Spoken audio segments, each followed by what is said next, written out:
আসসালামু আলাইকুম। আজকে বানাবো সেদ্ধ আলু বড়ার ঝোল। প্রথমে দিয়ে দেব স্বাদ মতো লবণ, লঙ্কা গুঁড়ো, হলুদ গুঁড়ো, ধনিয়া গুঁড়ো, মিট মশলা, জিরা গুঁড়ো। এতে একটা সেদ্ধ ডিমও দিয়ে দিলাম। এবার এটাকে সুন্দর করে মেখে নিতে হবে। এরপরে আলু মাখাগুলো এক এক করে গোল করে নিতে হবে। আলু মাখাগুলো গোল করা হয়ে গেছে। চেলে রাখা বেসন তাতে স্বাদ মতন লবণ দিয়ে দিলাম। এবার লঙ্কা গুঁড়ো দিলাম। এরপরে পরিমাণ মতন জল দিয়ে গুলে নিতে হবে। এইভাবে ব্যাটারটাকে তৈরি করে নিতে হবে।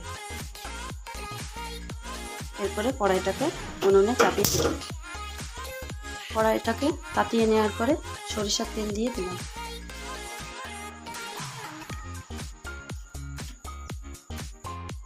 তেলটা তাতিয়ে নেওয়ার পরে এক এক করে আলু গোল করে রাখাগুলো দিয়ে দিলাম।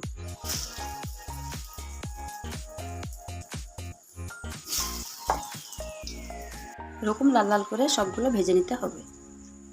কড়াইটাকে তাতিয়ে তাতে তেল দিয়ে দিয়েছি। কুচিয়ে রাখা পেঁয়াজ কুচি, লঙ্কা কুচি। পেঁয়াজগুলো লাল লাল হয়ে গেলে এই মশলাটা দিয়ে দিতে হবে। এই মশলাটায় আদা, রসুন, পেঁয়াজ, জিরা, গরম মশলা একসঙ্গে বেটে রাখা আছে।